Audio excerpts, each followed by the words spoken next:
uyu munsi ushobora kuba uri mu gihe cy'uri kurarira, ariko nkubwira ngo humura, hariho igihe cyo gutwenga. Hariho igihe cyo gutwenga, ibihe ntivyama bisa. Uri mu gihe ubabaye, itera intege. Haleluya. Itera intege mu mutima wawe, kuko Satani ndabizi neza ko ikigwanisho ca mbere akoresha kugira ngo ace intege abana b'Imana, abaterereza ubwoba.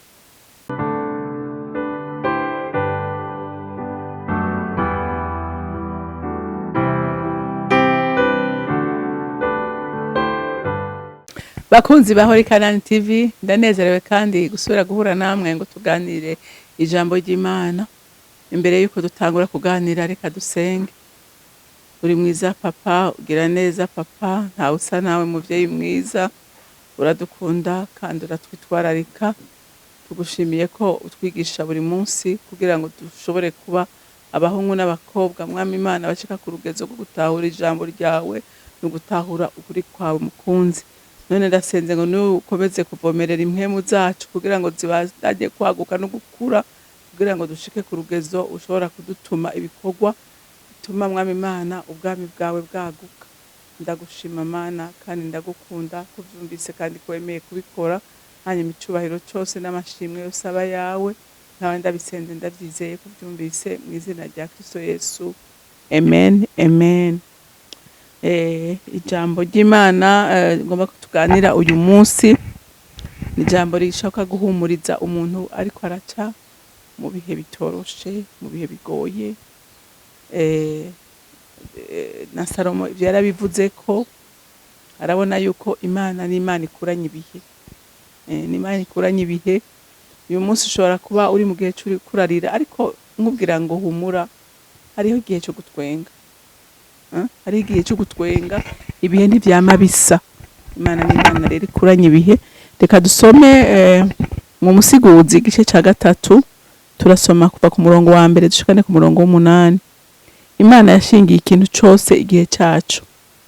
Ikintu cyose cyashingiwe igihe cyacu, kandi igikorwa cyose munsi y'ijuru gifise akanya kacu. Hari igihe cyo kuvuka n'igihe cyo gupfa.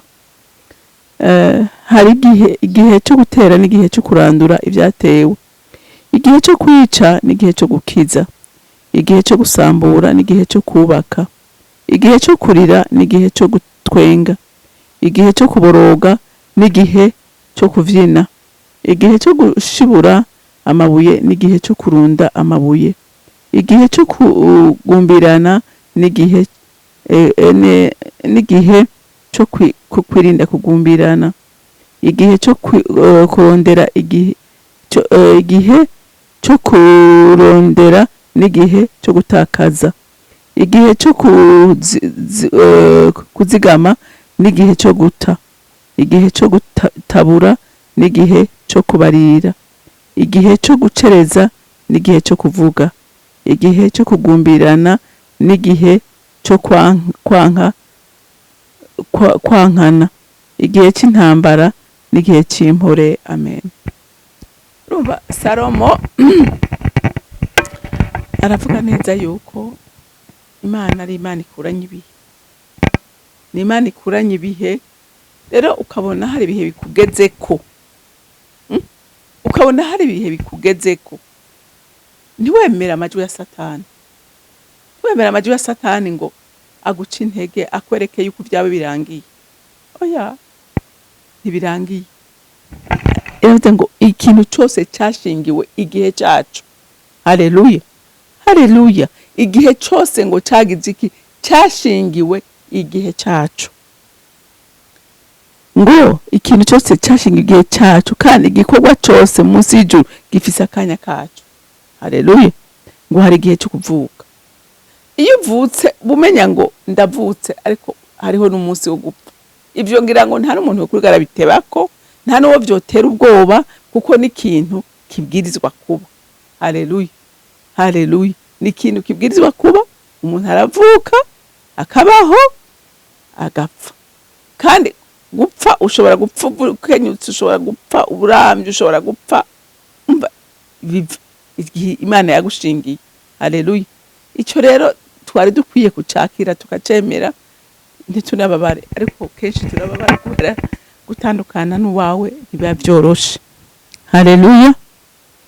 Ngo hari igihe cyo kuvuka n'igihe cyo gupfa, igihe cyo gutera n'igihe cyo kurandura ibyatewe. Ibyo bihe byose bibaho.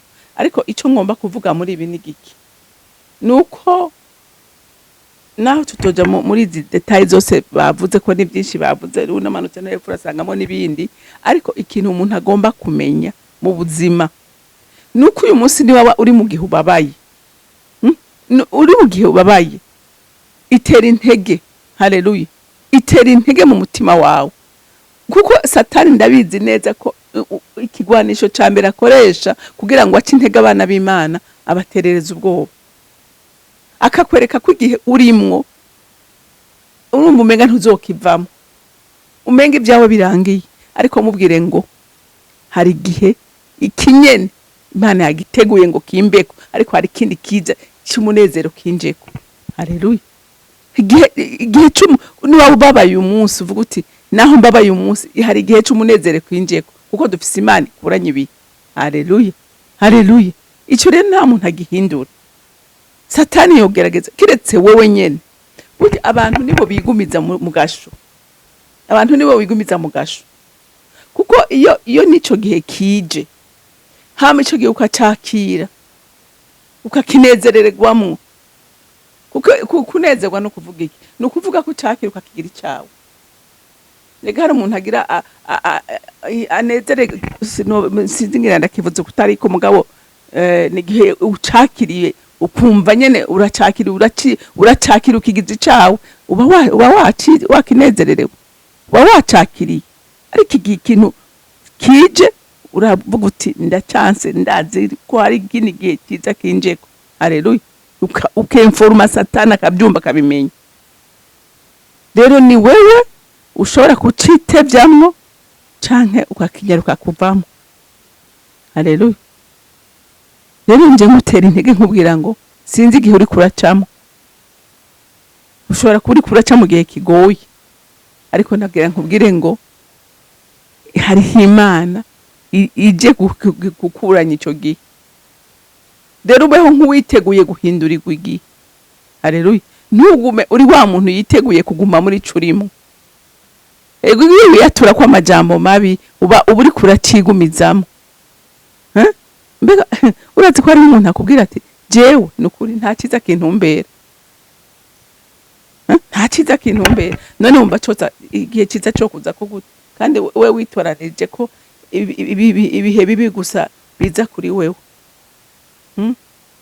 Igihe wemeye ko ibihe bibi byose bitahi wawe, cyo kuma bitaha, ariko anka uvuge ko nibihe byiza bije kuri wewe. Haleluya.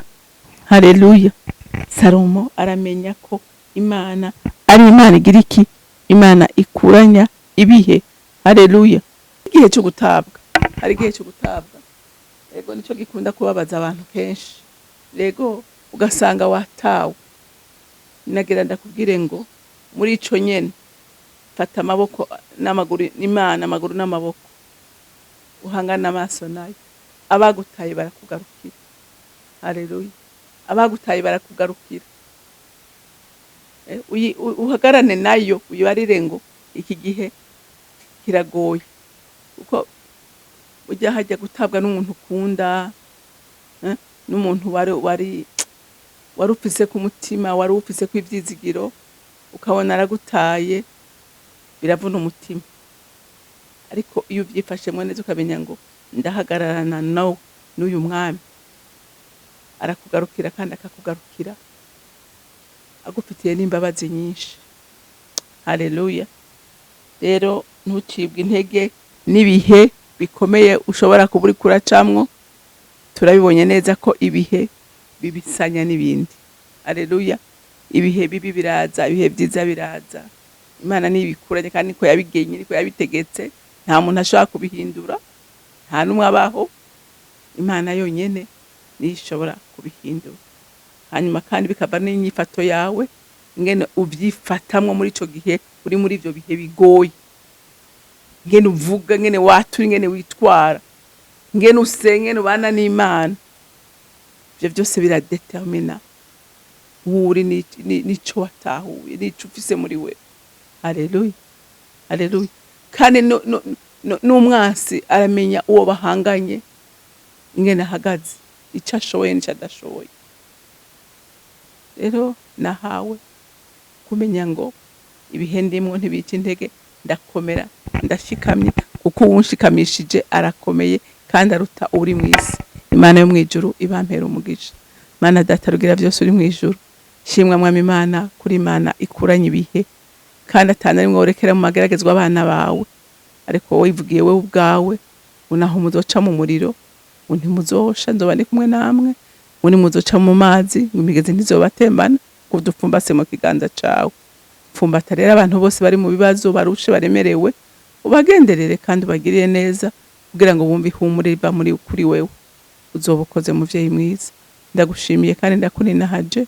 Hama icubahiro cose n'amashimwe yose aba yawe, abandi abisenze ndavyizeye ko vyumvise mw'izina rya Kristo Yesu, amen, amen.